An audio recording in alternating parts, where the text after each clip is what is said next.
And with me, two handsome from New Zealand and Malaysia. Uh, First of all, I would like to congratulate to Fitch to successful event just 2 days ago. I think, yeah, 2 days ago. Yeah, very successful event contact center in Malaysia. Thank you, So Pak. many speakers line up, and I think still very tired maybe. Very, very. I'm Uh, still recovering from After yeah, wonderful event. yeah, so many activities. Yeah. Okay. And of course, thank you for joining with us because I know that you are very busy with all the activities, including Elias from New Zealand. Thank you very much. This is the second time I invite you to join with me for this leader talk. We try to continue leader talk every month. Hopefully, this is good initiative to engage network with all the practitioner contact center within Asia Pacific. A small activity, hopefully big impact for us in Asia Pacific. Yeah. When the first time we set up this, we're talking a lot of thing about the AI, but today, last month, we also talking about leadership. So hopefully, yeah, with this topic, more have insight because both of the speaker, this is a very long journey of the career path in contact center. So we will love to learn from them.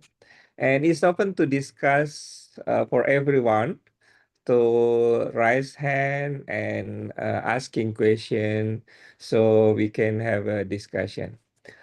First of all, I think let me give opportunity for them to introduce themselves. What is their activities, and I give first to Peach from Malaysia. Go ahead. Thank you, Andi. Good afternoon, Elias, and looking forward to this conversation. But good afternoon to everybody from Kuala Lumpur, Malaysia. Happy to part of the discussion. For me, anything about people discussion has always been fascinating in my last 30 years of being in this industry. Today, I serve as the president of the Contact Center Association of Malaysia.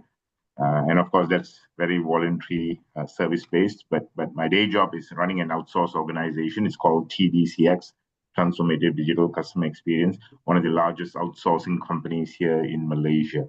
We run about 7,000 people, serving about more than 25 markets in Asia Pacific. So we tend to learn a lot from the different markets, the different kind of nationalities that we employ to serve these different markets. All supporting both voice, non-voice, and nowadays we also have a lot of work around social media management, around content moderation, trust and safety, beyond the traditional customer service, sales kind of functions. So before my time at TDCX in the outsourcing which has now been 8 years, I spent 21 years in a local telecommunication, the largest telecommunication provider in Malaysia, heading their customer service team. So I have a little bit of a view of in-house and outsource, two different worlds. I'm very grateful that I've benefited from seeing both sides of the aisle and learning from that. And you still continue to learn, I notice, in this area of people management. So I look forward to the discussion. In fact, I look forward to learn more than I can, as much as I can share. So I look forward to everybody having a good conversation later. Bye. Thank you, Peach. I saw your LinkedIn talking. I mean, many time, almost every month, you are having induction training for newcomers. So yeah, a lot of people join your company. So it seems that is quite successful, yeah, BPO. Thank you for joining us. Then second speakers coming from New Zealand. Yeah, go ahead, Elias. Well, thank you, Andy, and thank you, Vig, for the opportunity to be with you here today.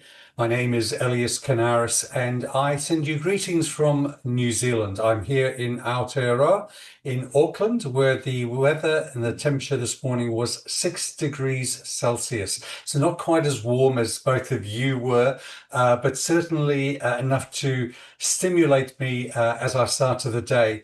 I've been a resident of New Zealand now for 30 years, and I've had the privilege of working in the contact center industry from my very first job that I secured here 30 years ago, helping Telecom New Zealand set up their call center strategy.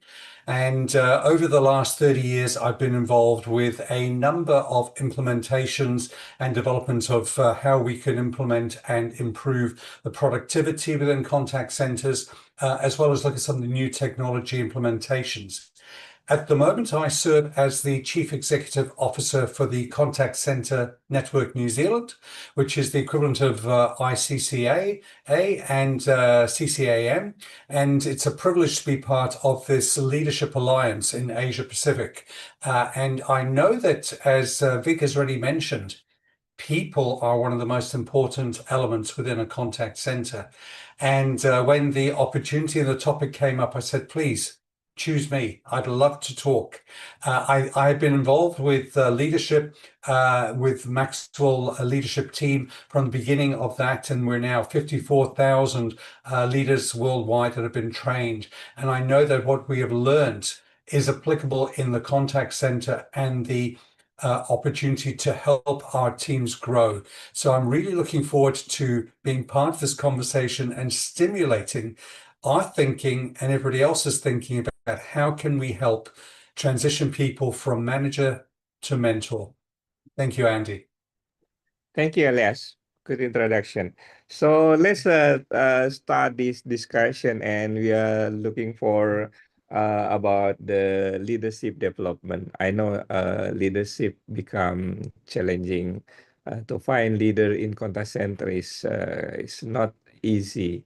But I mean that what do you think why become critical for contact center to develop leadership, and what is the impact for long term? I think start with P. Go ahead.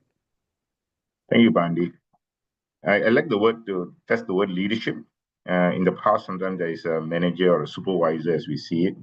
I think contact centers over the last 30 years has evolved so much.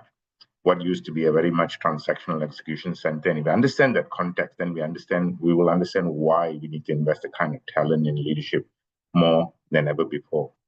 The last decade has shifted the game. One big part is contact centers embracing customer experience as a strategy. The strategy in a corporate level has come very much into your center.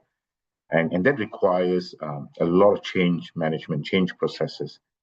And more recently, in the recent, I would at least longer than 5 years, but I would think more apparent in the last 5 years is technology and AI. The entry of CX and AI has led to a huge demand in embracing change, incorporating new ways of working. And when we understand the context and the change, and the contact centers are becoming more strategic to every organization, whether you belong to a bank in the financial services, or whether you're in transportation or telecommunication, or you're running your own outsourced organization, the outcome or the way a contact center works is more strategic to the brand. And in that, the leadership demands are also greater. The reason is no more just enforcing and keeping people disciplined and regimented in an organization, but one part, while managing efficiency in a greater level, is also important to bring as much strategic input, feedback, articulated in a way where it reaches the right people in the organization, whether it's your marketing head or your salesperson or your CEO or your corporate office that is driving continuous transformation. So the competencies, the kind of level of leadership from supervisor onwards, right up to the director, VP, with whoever not, maybe 3 levels, has to have greater level of maturity. One, in the past, sometimes we focus on just purely people management, operational management.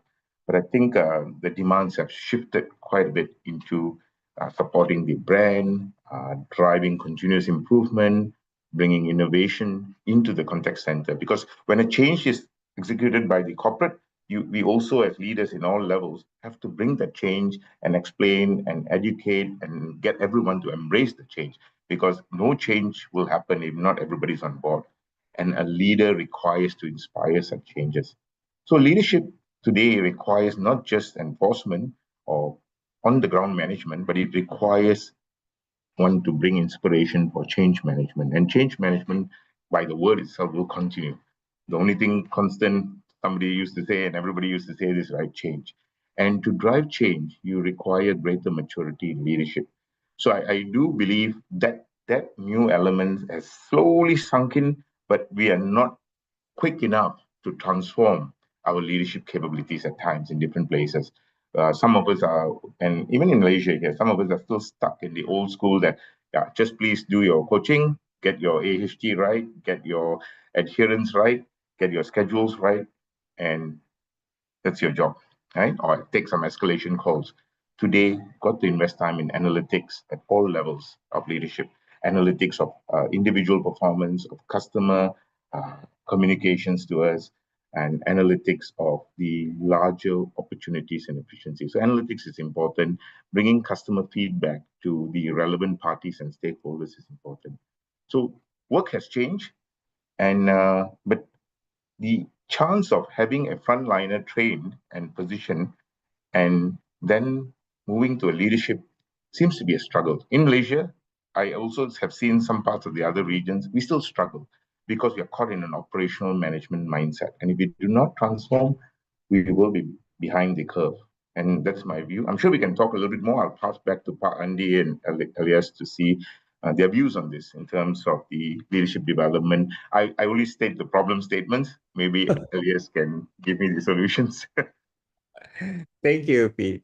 Regarding this, yeah, you mentioned about the changes. I think this is change of the positioning of contact center from just operational to be strategic to supporting the organization. Okay, go ahead, Elias. You want to give your opinion? I think that's a great opening statement, Fig, there to describe what's been happening within the industry. I go back maybe 15 or 20 years ago when I was a senior consultant looking at the development of contact center solutions for our clients. And when we went to explore with the clients, we looked at the opportunity to implement some technology and change some process within the organization. And when we were doing these implementations, some of them were multi-million-dollar new opportunity, or you're going to reduce the operating cost. And from that raise of revenue or reduction of cost, you built your return on investment, your ROI associated with the technology. And we'd implement the solution and we'd walk in, and then 6 or 8 months later, we came back. And here was the frightening statistic. 80% of all implementations did not deliver ROI. So I sat there and I started to analyze, why is this happening? Why are we creating a situation where on paper it should make a difference, but in reality it doesn't? And we looked at this, and after a long analysis, we identified that in every implementation, there are 3 items that have the letter P. The first item was the product, in our case, hardware, software. And the product, as long as it was fit for purpose, didn't have to be the best of the best, it would work. So we knew that you didn't have to deploy, for example, Genesis. You could deploy another solution, it would still work. But the first P, the product, had to have the second P, the process. And if the process was not correct and robust to wrap around your product, again, it would not work. But we have business analysts. They come and they help us understand and map out the customer journey. So we understand that that's happening. So if the product was fit for purpose, the process was robust, left us with the last P. And gentlemen, you can probably guess that stands for people. If the people are not engaged, then we have the problem in implementing the solution. I often used to call these individuals who were not working with the contact center manager and the team, I call them corporate terrorists. They were people who were in the boat, but they were disengaged and they're rowing the boat in the opposite direction from the way the company wanted to go. And then if you think of Gallup, they talk about the people who are disengaged. There's then maybe 20% who are actively disengaged. And they're the people who are now drilling holes in your boat to sink the boat. So when you think about leadership, leadership is about engaging with all the people at all the levels and understanding how we can get our agents on board as we look at the technology. We talk about AI, we talk about the growth in technologies that's helping to enhance the way that things are going. But if you only apply this without onboarding them and getting them to buy into the project, you will not have a successful implementation. You talk about, and Vig mentioned this, CX, customer experience is becoming so important. But can you deliver CX without good AX, agent experience? And we have got to understand that leadership applies at all levels in the organization. And we have to then apply this to get the buy-in at all levels. And leadership becomes an important component of how we engage with our workforce and how we engage, because CX is not just limited to one department, the contact center. It's a team sport. It's across every department in the organization, and it affects the brand through the interactions and the frontline activities that our contact centers are delivering. So we have to understand how to lead them through change, especially in this turbulent change of AI and technology, and have leadership front and center to augment the product and the process. Oh, thank you, Elias. Good point. Product, process, and people. Yeah, engagement. Okay, but I surprised about you mentioned about 80% of this implementation is not successful because our leadership. This is challenging, yeah. So let's talk more about that. Yeah. In your observation, what is behavior that we can identify to find leadership within our team, within the contact center? P, you want to start? I think when you find the performer, I think it's a qualifier. A lot of us settle for performance as the next step into leadership. But I think the more important skills or competencies that you've got to look out for is one's ability to adapt, I think adaptability and agility in beyond their performance of numbers. Whether they're agent moving to a team leader or a team leader moving to a middle manager role or a manager moving into a director, VP like role, I think there are many levels of leadership. What's very important, I do believe in today's world, agility becomes a huge thing. The ability to understand the greater need of the business, having a greater amount of one part social intelligence, understanding the larger scope of things, and of course to manage people a level of emotional intelligence. So emotional intelligence, I think along the way in a job, you will pick it up that someone is having that. The greater part of social intelligence and business acumen is sometimes something that we need to assess and test. But agility and adaptability is something that I don't think is so straightforward. It's not a paper assessment. But when we are identifying high potentials to move into the next level, I think there's constant watch between the independent parties, sometimes the HR team, as well as the leadership within the team to pick up the next generation of leaders. And this comes from we having opportunities to test them in real situations, in real projects for implementation or whatever. So always getting someone to who's defined to be a high potential and throw them into a bit more of a robust or aggressive situation of change management and see how they react. I think we can and watch from far and supporting them would be a good way to determine their level of adaptability and also flexibility. So many ways on the job we review, but also I think to create scenarios and situations to test is important, and ensuring that it's a check and balance of not just one upper level assessment, but I think it's some form of a 360, if I can say, by linking with different stakeholders. So I go back again to your question. I know I give long answers to short questions, but agility and adaptability in today's world is the sugarcoating, I feel. But the basics of emotional intelligence, social intelligence, and business acumen is extremely high. I mean, I would say that the communication or decision making was old school, still relevant. Nothing in old school has gone away. It is how we are stacking up for the new environment, the new world that we are operating in is a must be. So we stack up a few things.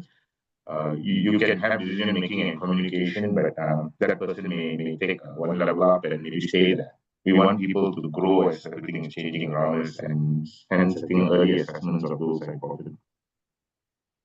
Okay. In It my seems that company, we tend to take this after annual performance. So the performance point generally qualifies people into and being thrown into a pool, the top tier performers, and then trying to assess whether they are future ready or they are good in their current role, right? So performance basically tells you they are good in the current role, but whether they are future ready needs to be properly assessed. I see. Thank you, Paige. You mentioned a lot of parameters here about the adaptability, agility, emotional intelligence, business acumen, and change management. But it's good that you mentioned about we need to push someone to be in the real project, whether they are agile to in the real scenario. Yeah. Yeah, as Elias mentioned about it's quite challenging, to have project that we need to find leader to make successful of the project. Yeah. Okay, you want to add, Elias, regarding this? Go ahead. Yeah, I think, Vic, already you've mentioned some very important elements in terms of the attributes you're looking for in the leaders. Somebody asked me the other day, he said, Elias, are leaders born? I said, no, babies are born, but leaders are developed. So the very first thing that we're looking for is not necessarily your title, it is your attitude. So we see a lot of people who come in, and it doesn't matter about your age, it doesn't matter about the length of time you've been in the organization or necessarily the level that you're working in. A leader can appear in all levels. So for example, if you have an agent who is dealing with the interactions with our customers at the front end, at what we call the coal face, we need to allow them to have a voice to be heard, because sometimes they see and they observe things that can make a big difference to improving the customer experience. And to allow a young person who has started maybe only for a couple of months in the role an opportunity to share their voice. It takes leadership of that individual to either put their hand up and say, hey, please, can I make a comment? And to me, I always look for those elements of some of the people in the organization who are willing to share and give us some ideas. So everything that Vig has said so far is correct. You're looking for those attributes in the way that they're doing. But if they are going to be quiet and they're not going to raise themselves up because they're too frightened, that's a level of leadership that you are missing in an organization. And to me, I think that we have to have that ability to encourage people at all levels. And sometimes what you're looking for is giving somebody a chance to get involved in a project at an early stage. And it might be a small element of a project, but it's their ability to have a voice and show their ability to communicate with their team. Because I'm sure we're going to discuss communication later on in this call, because if you cannot communicate as a leader, you can't share the vision. If you can't share the vision, then people get worried, especially during times of change. And already we said that that's one thing that we can guarantee is change.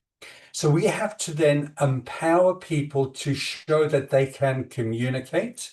We have to allow them to have a voice that can share the vision and to have the ability to keep people continuing on this journey, even when we get some trouble coming through.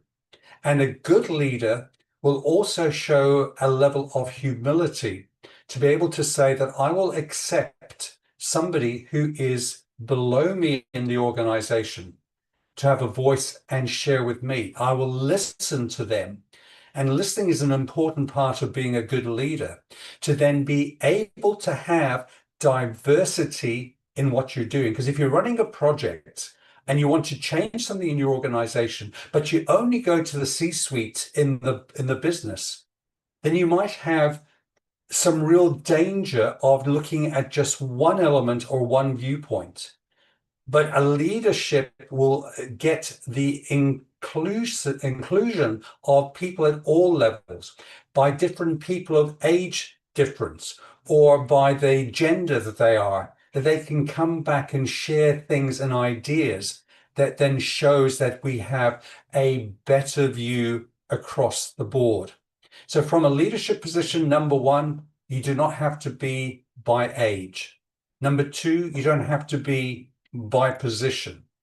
But number three, you have to have a really good communication skill and a willingness to learn.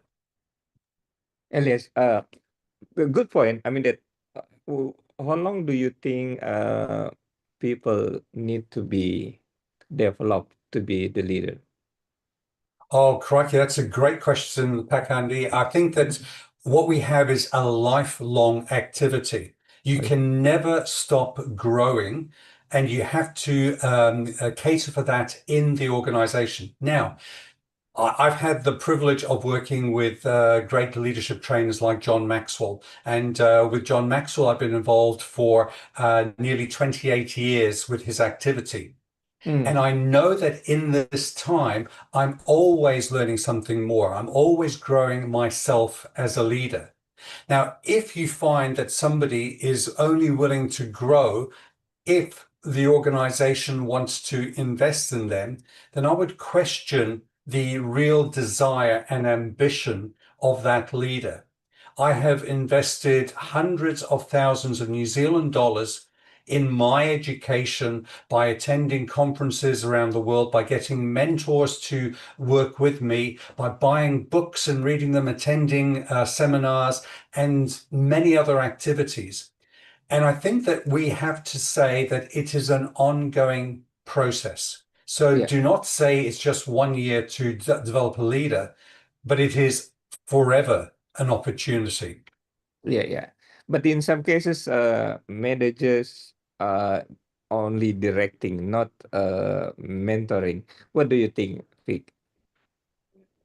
Well, you're right. It's easy to fall into that when you are running a contact center, which is very operations based, where you deal with problems from all across. So you end up falling into the trap of I say you do and the kind of attitude of directing.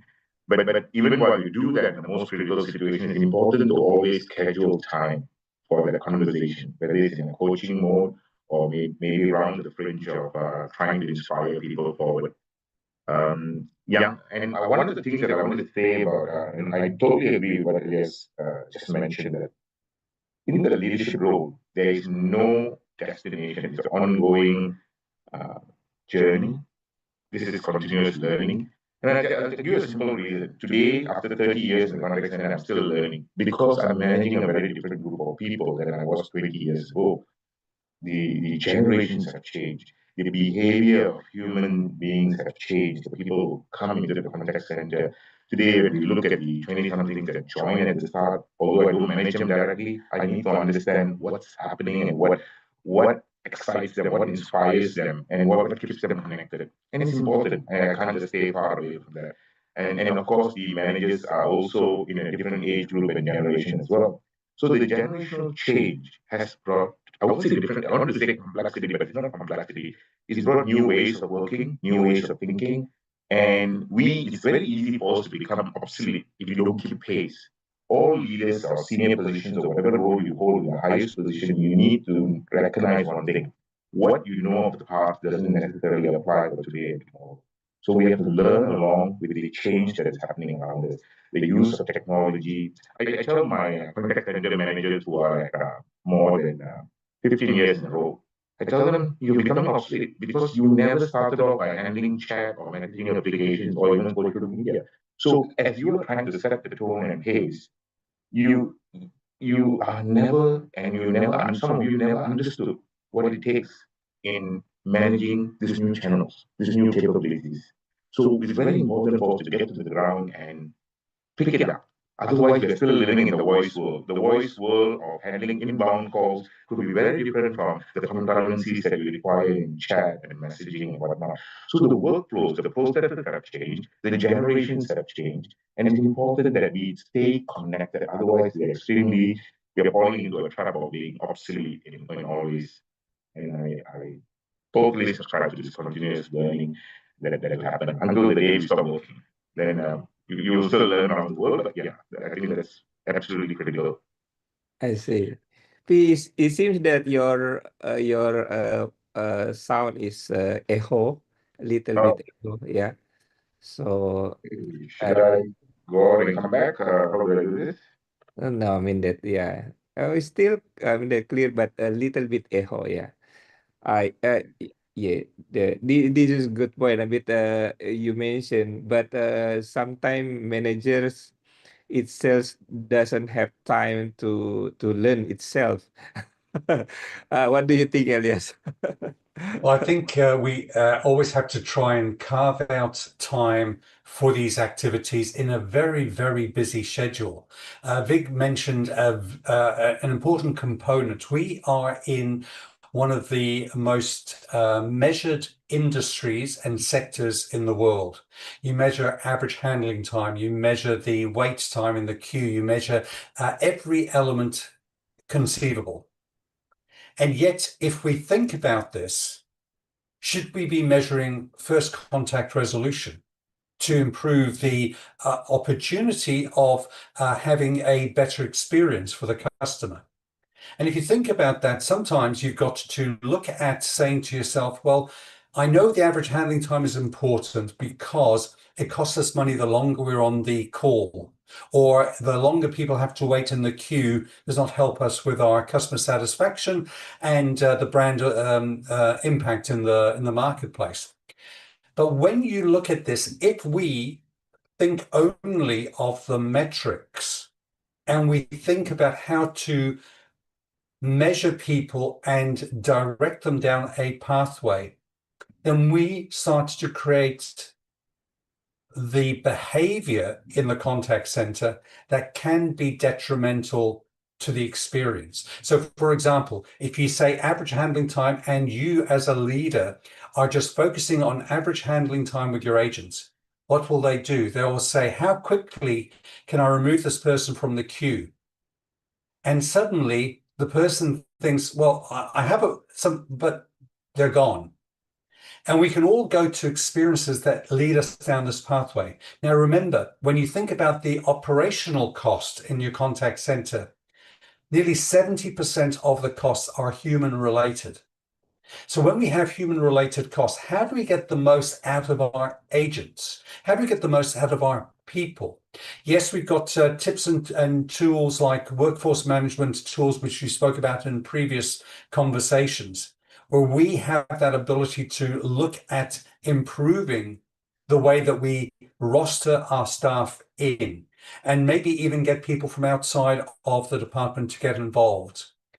But when we are looking at this, how much are we taking this from a management to a mentoring?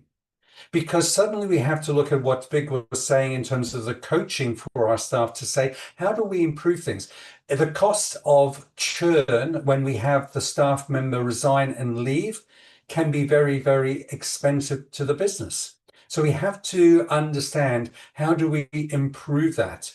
And in this multi-generational workplace, where we have people who are as young as 18 or 19 entering the workforce now, and people who are in their 60s who are leading them, we have to understand how to manage that change in culture and change in generations. Elias, you mentioned about that. Is it different to be able to manage and to be mentoring? Because it seems that you mentioned that not all people that can able to manage can be mentored. Yeah, look, that's an important element for us. We've got to turn around with our people and teach them some of the aspects of how to go and mentor and to coach. One of the things we're doing here in New Zealand with CCNNZ, the Contact Centre Network New Zealand, is to look for opportunities of how we can train people to be better coaches. Because at the end of the day, our team leaders, our managers need to understand that we have to have people who are in the day working in the contact center, but then at night they're going home to the problems they have at home. And we have to have that ability to have some empathy and teach our people how to have empathy with our staff. Because if all we're going to do is knock them on the head, your average handling time's got to improve, we lose that ability to connect with them in real people. And we have to understand how to get the humanity back into the contact center, to understand how we coach people to coach their teams and to grow the opportunity for the right people to blossom. I see. Yeah, it seems that you already mentioned the succession plan. So, P, Maybe welcome can back. I add on to the Yeah, go ahead. mentoring Go ahead. and the managing part?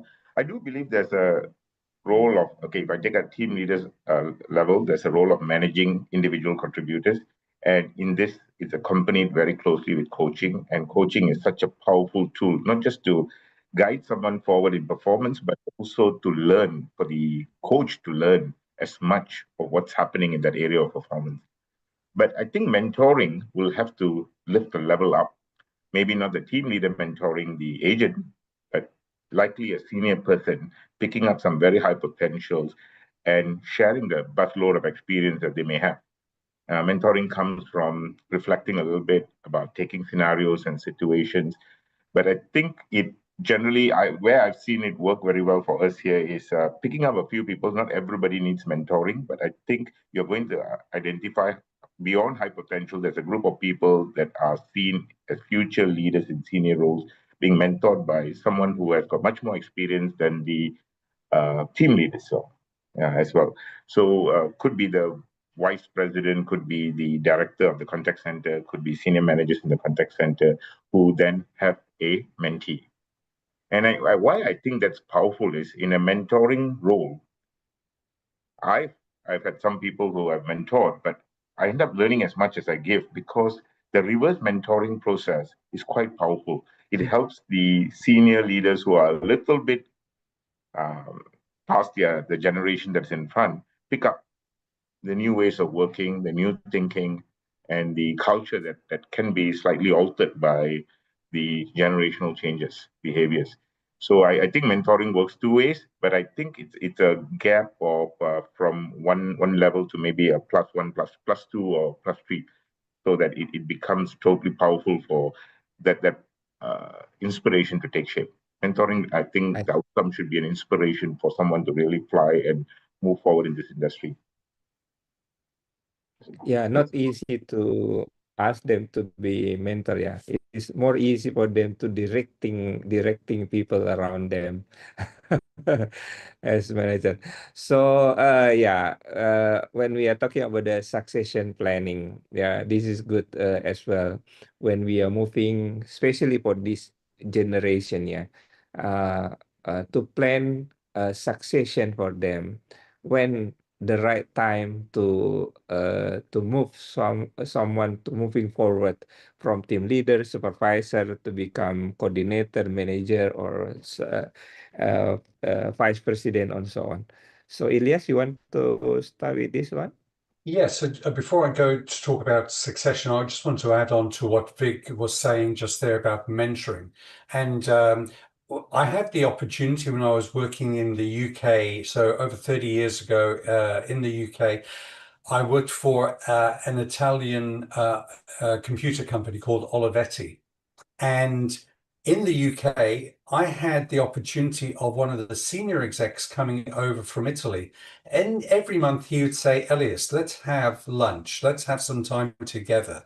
And that ability of the experience that Vig was talking about becomes so powerful. And I don't think I appreciated as much back then, 30, 35 years ago, of the impact this man was having on my life.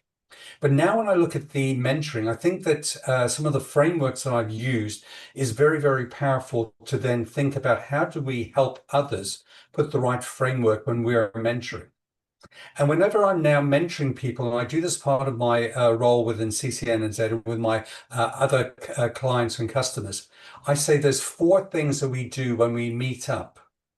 I want the person that I'm mentoring to say, number 1, the last time we met up, I asked you this question, and they tell me what the question is. The second thing is they said, this was your answer. Then the third thing they said is, this is what I've done with that answer. Then the fourth thing is, now, can I ask you another question? So when you think about this, I want to know, what did they ask me the last time? What did I tell them? Have they learned from this? How have they implemented it? And now that they've demonstrated it, I will allow them to ask another question and work through. Otherwise, I'm wasting my time. They're not growing themselves. And we need to have a level of frameworks. There are many others available that people can use to start to mentor. Because if you're going to do this, your purpose is then to grow the person into the succession planning that we're talking about. Because I'm looking for people who have the potential to then grow into other roles. And if you're going to invest your time in as a leader to develop other leaders, you can multiply by making other leaders stronger. You can teach them things that are not just technology, but are relational. You can teach them things about how to communicate and get a message bought into at a higher level in the organization, because they are going to be looking at some future initiatives that maybe we can't see, or technologies that we have not used, especially with the younger generation, that's going to make a difference in our organization. So we've got to have that ability to, number 1, mentor them properly, and then look for the opportunity to help them grow and succeed. Because when you go and look at the contact center industry in New Zealand, often I hear people say that, oh, this is a entry-level job. And they say it's on the minimum wage or the living wage. And when you think about this, entry-level job on minimum wage, it does not sound very sexy, let's be honest. But we have the opportunity to create careers for these people, people who start off in the contact center. Quite often I hear people now in senior positions say, my first job at university was to be in a contact center, to answer a call, to be on a help desk, to work with the council, whatever the opportunity was. And these people have grown, like probably all 3 of us on this call started at some point in a junior role, and now look at what we've done. It's not because we are special people. It's because we have learned through this process. We've had people who've mentored us. We've been willing to grow ourselves. And if we give people the career path, some people will go beyond just the agent. And they'll go into the team leader, and then the senior team leader, and then into the workforce management or quality assurance, and then into another role over 10 years, over 15 years, into other organizations. And we have to find the opportunity to help people to grow and to show them that this is more than just coming in from 9 to 5 or whatever your hours are and having the minimum wage just to eat your lunch. I see. Was very good point. So, in Malaysia, do you see fear regarding whether contact center become career path for some people? We do, and I do agree with Elias that there are parts. Not everybody steps up, because I think when if you're entering at the frontline work, you see it very regimented, very controlled. It may work against what you think is the freedom at workspace, and contact centers are generally very regimented. But it teaches you discipline. You need to articulate and rationalize with the new entrants about the need to be such. So that comes from a very strong leader who articulates why one has to follow a schedule, why one has to adhere, why one has to be efficient, and the larger understanding of the operations to business. Then you will see the few who understand and rationalize come through a longer career, I believe. And everybody can appreciate it, but the leader must explain and must educate and must onboard the mindset of one in a contact center. And if they pass through the frontline work and get to the next level, as what Elias was saying, whether it's workforce management, or you go into quality assurance, or you become a process writer, a content manager, or you become a team leader, or subsequently a manager, there's so many roles around it that you can be educated and onboarded. And I love the idea to see that most contact centers that are run here, whether BPO or in-house, the sexy and better jobs come from frontliners, trainers as well. But it's very important that when we move them from the frontline role, because they were educated and hired for the knowledge work that they're doing, the communication skills with customers, but to build them to the next level is where the investment sometimes works and many times fails. And preparing one for a leadership role as a first time team leader, or bringing them into a quality assurance role, not to just pick up and just audit and punish people, but to think a bit differently in the grander scheme of things.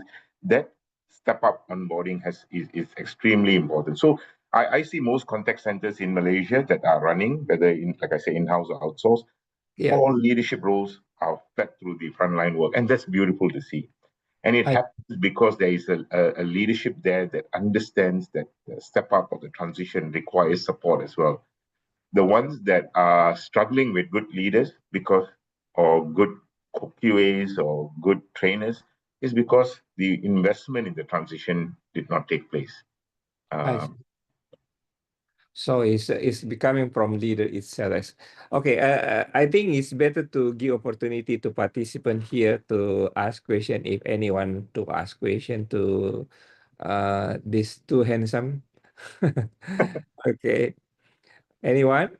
Please raise hand and I think Pak Andi wanted to say two ball men, not two. We have yeah, the yeah, same but hairdresser, yeah, yeah, yeah, yes. yeah, yeah. Yeah, yeah, yeah. It seems that no question. Yeah, Elias, you mentioned this is framework for question when during mentoring. Ask the last question. This is your answer and what you have done. And can you ask? Can I ask you next question? Framework to when doing mentoring. Okay, let's move on to the next question here that I prepare. Uh, I know that maybe there is a gap. Yeah, there is a gap between available leader right now and the current condition. Yeah, transition for this one. So how we fill in, yeah, the gap, yeah, between the available leaders and the current agent available in the market. So Elias, maybe I'll kick that this question off. So I think that when we're looking at people, you have some incredible high performers in your organization. yeah, I remember when I was running contact center and we were doing the As Seen on TV. We were the direct response TV company. So when you put the advert on TV, people would call in, we would take all the calls, we'd handle that. And certain members of our team had the responsibility of following up with every lead and closing the sale. And they were incredibly competent at doing that. But then you try to put them into a leadership role And it's like trying to put a fish out of water. You have to have them in the right environment. For some people, you might have to say to yourself, well, look, their skill set is in this area. So let me keep them in that area. And you might try to coach them, you might try to develop them. But if you understand they're in the wrong position, put them back into the position that adds most value. But if you then look at those, we can transition people over a period of time. But if you try, and you have many tools available from personality assessment through other training tools that you have to understand that sometimes there is that gap, and you have to either go externally to find the right people, or you have to be in a position where you can then come back through and help them to grow. And sometimes if they cannot grow, you have to understand that quickly and stop that situation. Otherwise, you're going to cause a problem for yourself and for your staff. Because if you put the wrong leader in there and they're really a manager and you need somebody who leads, then that's like taking a big sledgehammer to crack a small nut. You've got to understand the right tool has to be used at every time. Sorry, Elias. But I think sometimes we facing about the time to develop people. So that's why we just hire from external is better. Please, yeah. Elias, you mentioned about that. It is good. I mean that, but sometimes manager or leaders find that difficult time. So for them, they need instant. It's better to hire from. For me, I it's better to have it from internal. But sometimes we seen that people always make it instant, hire from external to some position. So What do let you me think? then answer that, because we live in this microwave society. Everybody wants instant results. But sometimes we have to go back to what we call the crock pot, when we have the slow cooker and they put everything in there with all the vegetables and the meat and the spices. And over the course of the day, this beautiful dish comes in. So then look at this and say to yourself, am I preparing the next generation? Am I investing to start to look for, maybe out of a group of 10 people, I'll find 2 or 3. But let me start soon and quickly and work with these people. See who rises up in the organization that we can then work with. But if you just wait until the minute you have the crisis, then you have a problem. You've got to then start planning this as a leadership team and say, okay, where are we going to be in 2 years' time or 3 years' time? Who are we going to look at changing of what we're doing? We've seen the changes and they're accelerating right now, especially with AI.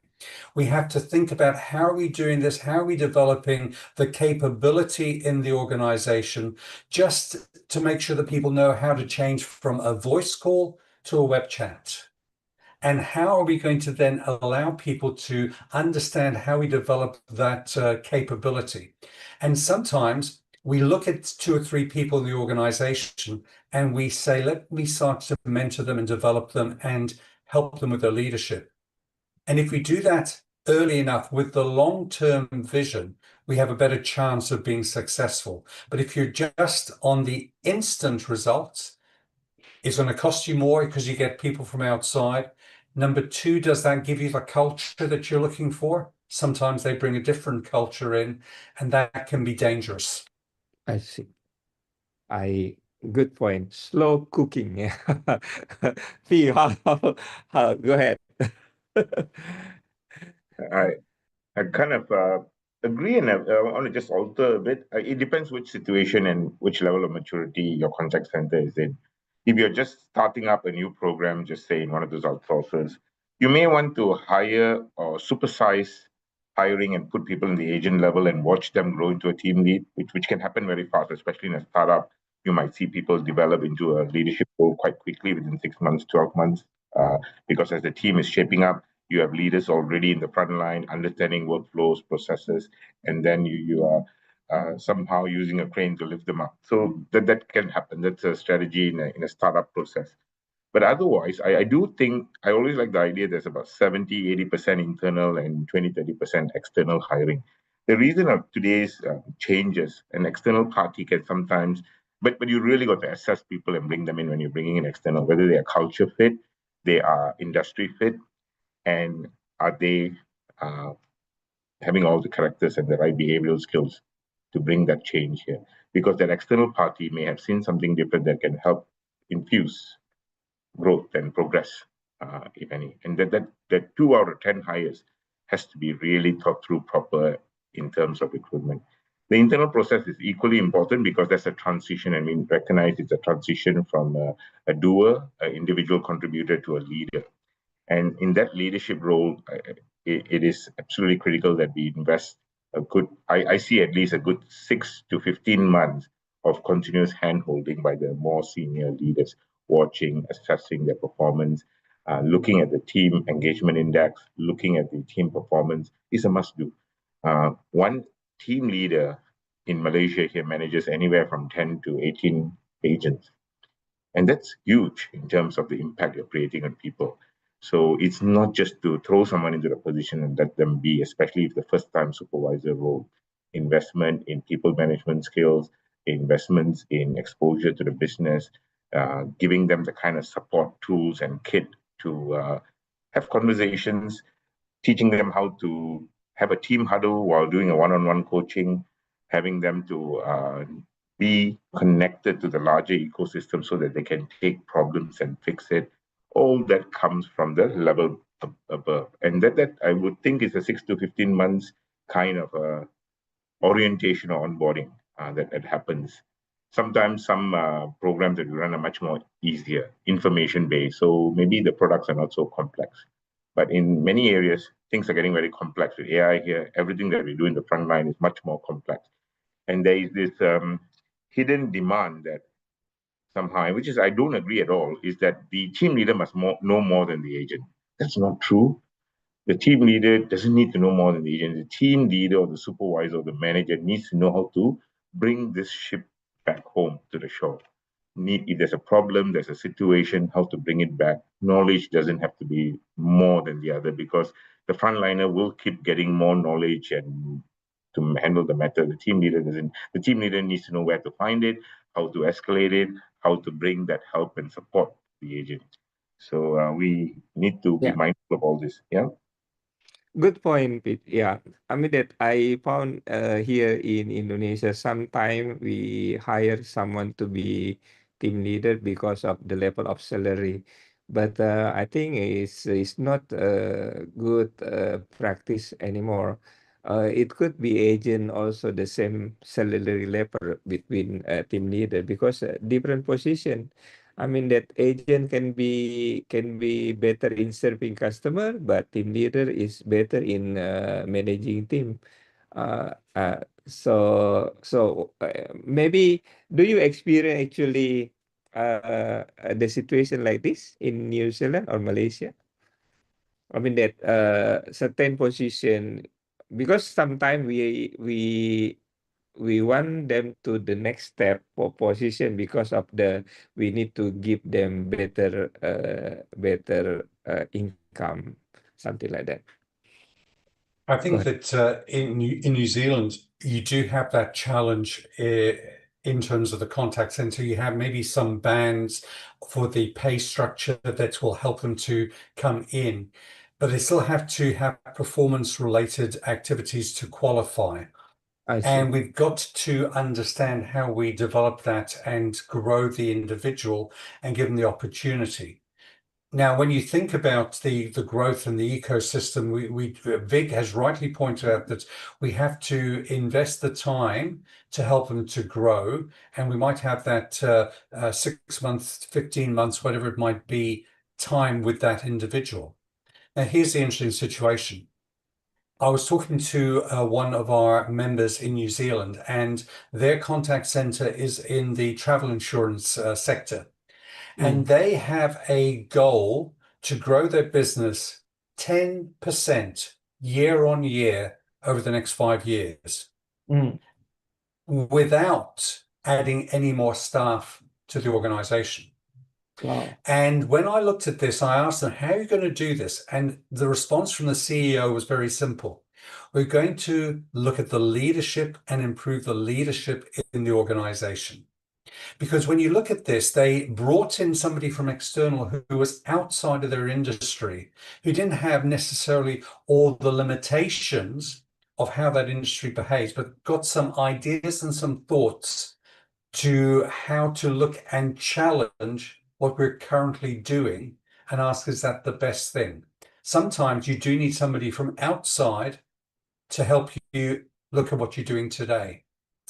But also they said that what they wanted to do is the leadership this person brought allowed people at every level to share their ideas and their thoughts, because most of the ideas of how to grow the organization can come from within. And we have to have the culture to then allow this to be a safe place for our staff to share, and a safe place for them to grow, because they know that they can say, hey, we've been doing this for so long, but just because we've done it always this way doesn't mean we should stay doing it this way. And that takes a lot of courage for especially a younger person in the organization to have the voice to share it. But if you encourage the culture to be one of support, and you encourage the culture to share the ideas, I think we can grow an ecosystem that will help people to grow and retain them, because people tend to leave not because of the organization, but because of the leader that they're not happy with. So we've got to create that and allow them to grow. And if we think of the leadership as one of the most powerful tools that we have, like this company, they can grow 10% year on year. Yes, we will use technology like AI. Yes, we'll use other improvements in quality assurance and things along those lines, and sentiment analysis, and everything that we can do to help the agents. But we've got to grow the leadership at the end of the day to help retain the staff going forward. I see. But how many turnover in average in New Zealand? It'll vary. A good contact center will have less than 10% Like turnover. annual. Yeah, annual turnover. Yeah. I've worked with organizations that have had 115%, which is crazy, crazy. Oh, okay. It's difficult to develop people 150 every year. So it seems that replace all the teams. Okay, P, you want to, yeah, add I on? think just touch on the turnover bit. I think by the different kind of contact center operations, the turnover is different. Like the outsourcing sector experiences much higher turnover because sometimes they hire people on contract. Yeah. So then you get about 80-90% on an average. If you're doing telemarketing work, sometimes it's purely on program base, maybe more than 100%. Those in-house contact centers, whether telco, banks, and whatnot, they enjoy much lower, less than 20% turnover. And yeah, so it varies quite a bit. The kind of investment also can be different because, like I said, there could be permanent employment to contract employment. There's still a bit of a notoriety in management that looks at contact center as a short-term role before they automate or whatnot. So contract roles are quite vastly used. Some organizations, on the other hand, that recognizes the strength of the contact center and customer experience, then looks at much stringent hiring and a permanent employment, and those do very well. So I think it's also important in Malaysia. We're trying to educate the industry. This is here to stay. This is the strategic piece of work. Even if level 1 routine work goes away, there's level 2 and 3 that you still need human interaction too. I So see. and that's critical. I think the industry must recognize that, and many are jumping on because they also see returns of investment in investing in a contact center, which previously could be very information or inquiry based, but now not just now problem solving, but also upselling, cross selling, and showing revenue into the contact center. So those leaders who are driving the contact center into a sales and service, showing revenue while fixing problems, seem to be, and of course that requires more complex skills, are progressing forward. And as AI and automation takes away the more routine stuff, you need and you need to hire in a more matured, higher salary kind of environment. I see. So we are seeing that take shape in this period of time. But as an association in the country, we need to keep driving the awareness around the importance of a contact center. No more just your complaint center. Is not a transaction center. It is turning into an experience center that also gives you revenue. Yeah, that's agree about that. As BPO, P, maybe you want to share with us, I mean that whether the client itself providing enough resources to develop the people.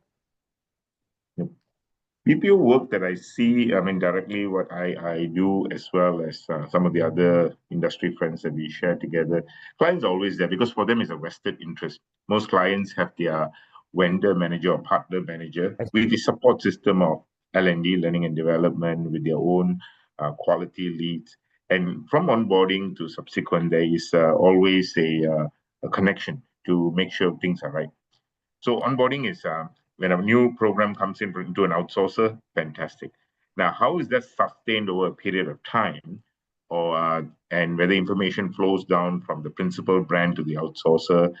That has been tested a few times. We see big in the area of, especially if you look at you're launching something new, you don't want the information to go out of your core system. So outsourcers sometimes, just as other resellers, are caught out with late information, and late information leaves the frontliner and the outsourced contact center quite vulnerable to noises and bad reviews.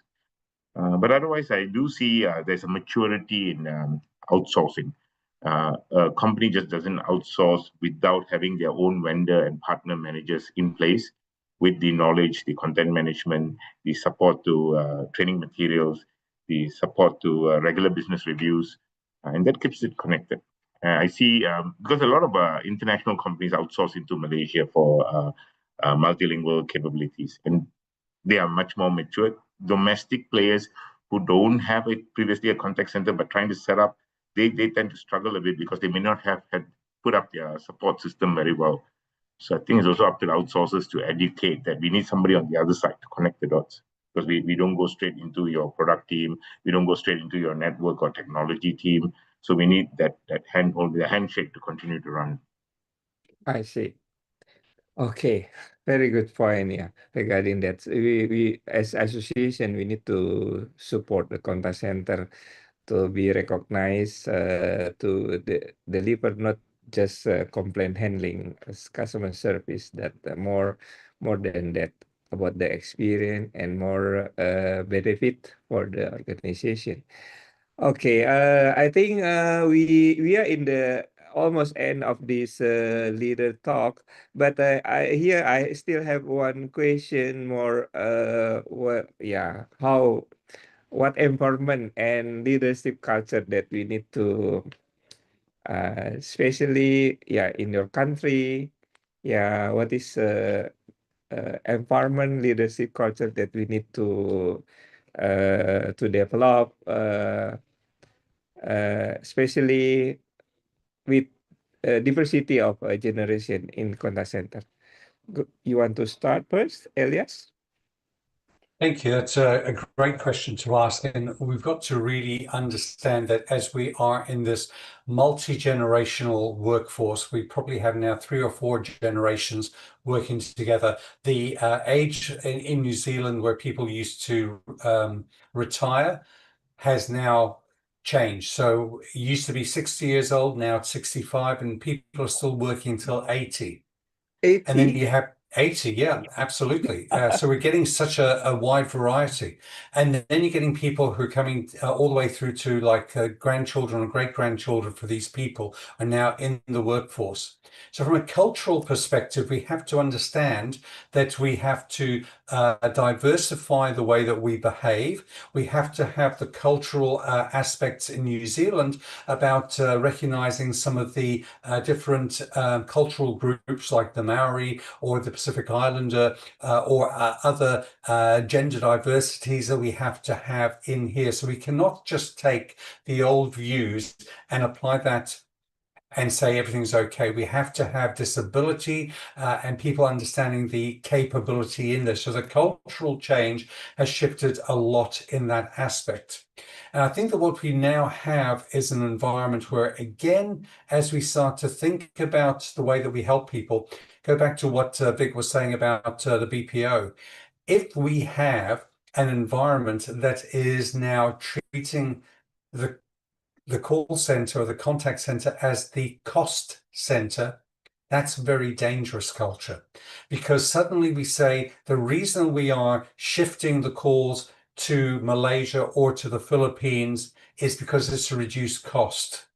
That is one of the biggest challenges that we have to understand, because if we do not support the team in Malaysia or in the Philippines, we have a real problem that's going to happen when the local people from our country will call through, but it's obviously somebody who has no cultural activity or understanding and does not understand the political environment that we have across here, or some of the challenges from an economy.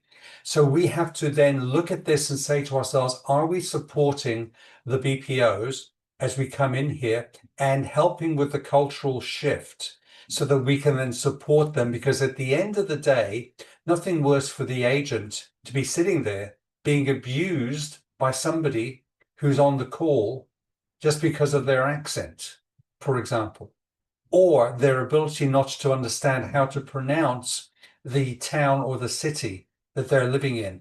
And this is something that we have to work with our partners around the world to help them to integrate. So whether we're dealing with an organization that's calling from New Zealand or from America or the UK, we have to help our teams, no matter where they are, and there are virtual teams now all over the world who can handle every single call for us.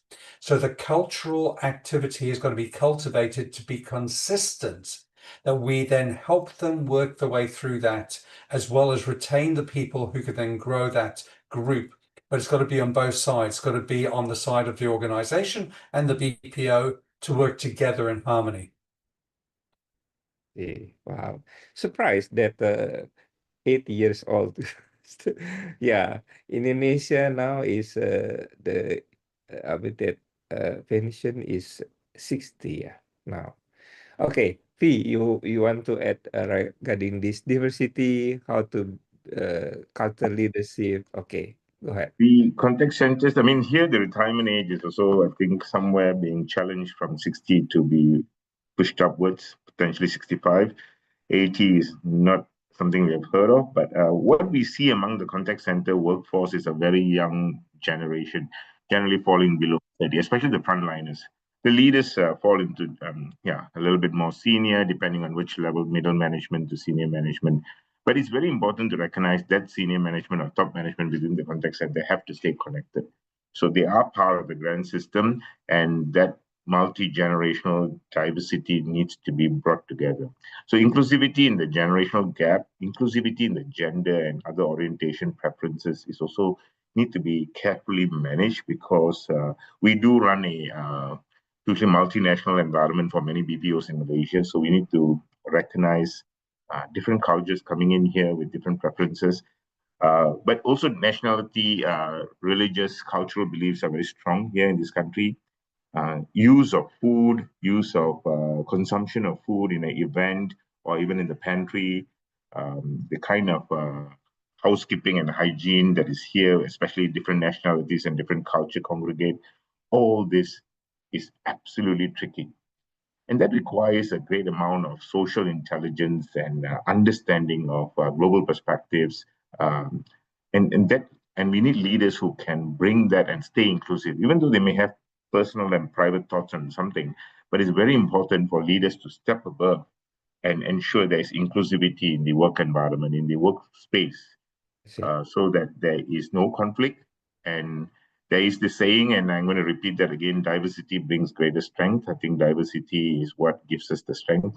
And leaders who can recognize and bring the different, in your team of 18, or whether a manager's team of 100 people, they must recognize the minority needs a level of support, while the majority needs to be also listened to in a careful way, while we build one team, one culture, environment that thrives for performance, thrives for success. And that's the kind of leaders we want. So at different levels, they all have to be harmonious and play into that North Star of what success means. But social intelligence feeds into that. I've seen where we appoint leaders who just know what is done and where they came from, but even from a simple language perspective, because in some contact centers, you've got different language skills going on, and that language comes from different native speakers of different nationality, but don't know how to bring them together because they're not exposed. So we sometimes understate that here in Malaysia. Malaysia is a multilingual hub. We have, like I said, more than 25 country markets, more than 40 nationalities, and especially the outsourcers. That's diversity every day. And that requires maturity and exposure of the leaders in understanding that. That's critical. How do we do that? That comes from strong involvement and grooming of leaders, throwing them and exposing them in real situations, and also some form of formal training that allows them to recognize that diversity doesn't destroy diversity, actually helps you strengthen your team. Yeah. So I think that environment we must recognize in the three generation. I will say cultural or nationality or ethnicity, because it comes into festive celebrations, it comes into local holidays that are required, simple things of approving leave for somebody to go celebrate their festivity, even though if it is not a national holiday here, requires a little bit of proper thinking and sensitivity, right? That little intricate moments can create huge tension. And we need to deal with that. So social intelligence is huge for me, for our leaders. They need to be trained and groomed in that way, I think. Good point, P, regarding that. Yeah, I I know that Malaysia diversity, so many, so many.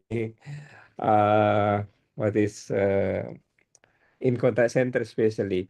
Actually, in Indonesia, because diversity, because of so many what is different culture, yeah, from different side of Indonesia. Yeah, different challenge, yeah, comparing to Malaysia, because Malaysia multinational, yeah, multinational, yeah. But I have question here regarding that. I mean that I like a statement about the formal.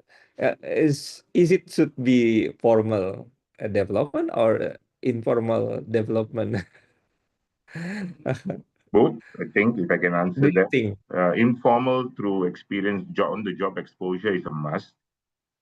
If we are Yeah. hiring somebody into a very complex, multicultural, multi-generational setup, Yes, and they were not, but they have great leadership traits, then it's important to onboard. I see. Formal trainings come from case studies, real situations Yeah, and supporting them through that leadership training that is just not about supervisor management kind of things, but also about cultural integration. Extremely important. I see. It seems that we are at the end of this leader talk. I mean, a very good discussion today. But let's conclude about our. It seems that very short time, 1.5 hours. We are already talking a lot of things here, talking about diversity, how to be mentor, the cultural, what is the characteristic, yeah, of the leader, the framework of the how to ask question mentioned by Kanaris, and it seems that change management and also about the contact center has to be changed positioning in organizations, not just servicing and comprehending, but need to be positioning for the strategic into organization. As well, we are talking about the positioning our association to be helping this industry to grow about the people. So let's have a conclusion from starting with Elias regarding our discussion today. Go ahead, Elias. Again, thank you, Andi, for the opportunity to be here, and Vig for many great insights. I think we have to understand that this is, I'll go back to, it's not a microwave, it's a crock pot. Let's invest over a period of time, and let's understand that the cultural activity, which starts at the top of the organization, has to come through. So let's take the opportunity to mentor people and look for those who we will invest over a period of time. And if we look at this as an investment, not a cost, then we will make the difference. And I think we have so many people in our organization that we can develop over a period of time to help them help the next generation and hand over that baton. Oh, very short. Yeah. Okay. Gopi regarding that. This is talking Yeah, about mentoring is investment, is not a cost. Yeah. This is good point from Elias. Go ahead, P. thank you, Elias. And I mean, very well said in the short few words. And I just want to say that we all who, I assume we all here are involved in the contact center work, running our own contact centers. The very important layer is the leadership layer. We know we may have 1,000 people in the center, we may have hundreds of people in the center, but the layer that holds it all together is the layer we call the team leaders. And investing in these very young leaders who manage 12 to 15, 18 or 20 people each is an important investment. And it's not a cost at all because they hold everything together. We want to retain people and grow, and these are the folks who help do that. And that keeps your attrition low. When your attrition is low, knowledge is retained. When knowledge is retained, performance comes automatically. And that's what we want our contact centers to do. But the layer that holds it together is the team leaders. And above that, the middle managers or the managers, senior managers together have to have a people agenda in it. We get caught up by serving the masters in marketing and product and the corporate offices sometimes, but forget that we need to draw out our own people agenda, the more strategic pillars around creating a mentoring program across the organization with the support of HR, or ensuring and enforcing coaching is done and taking place regularly. Sometimes because of time, we never find our time to put together the one-on-one coaching, but that's a must. So putting coaching as a top of mind agenda and driving a mentoring strategy that works and supporting the leadership development or talent development through the right scheme of things. That's the senior management role. The supervisors level is for them to make sure that they are keeping the team together through their own social or emotional intelligence, their agility, and their understanding of the business to keep that 12 to 15 people inspired is a must do. And if that happens, I think that's where the investment needs to be, because if that happens, the contact center is likely to be a very informed place, not just from their products and processes, but they'll be very informed about the business and the brand, and very informed about continuous ongoing matters that require urgent attention, and also very informed about changes that can happen so change management can take place, and not get into a fear that something is going to disappear or their job is going to disappear, but work together to drive the change. But that a team leader to inspire that requires a lot. But if we invest well, I've seen, and I'm pretty sure all of you have seen, that there's such fantastic team leaders who will be great future senior leaders as well. So please continue investing in the leadership roles. It keeps everything together, actually. Okay, it seems that both of you agree about the mentoring is investment. It's not just a cost. Yeah. So we need investing in not just money, but time, effort. Yeah. Yeah.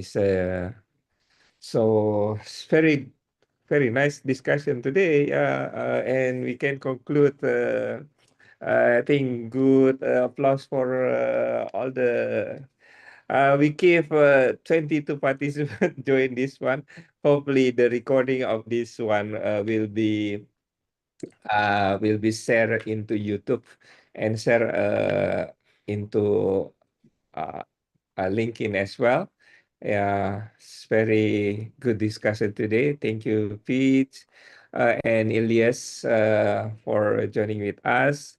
Hopefully, we can come back again for leader talk in the futures.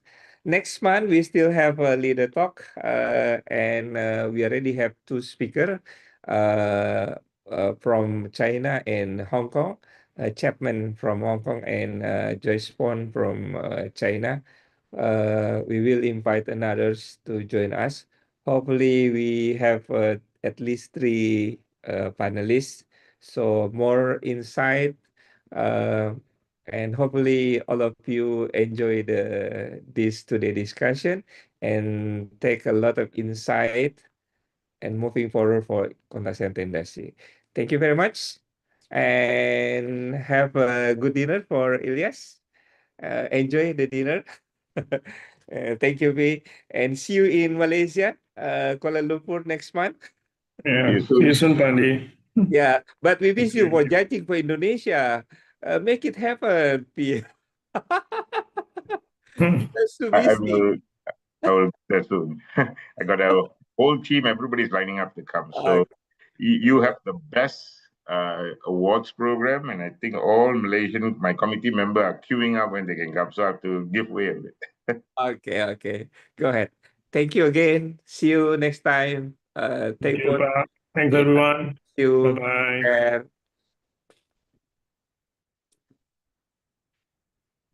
And thank you. Yeah.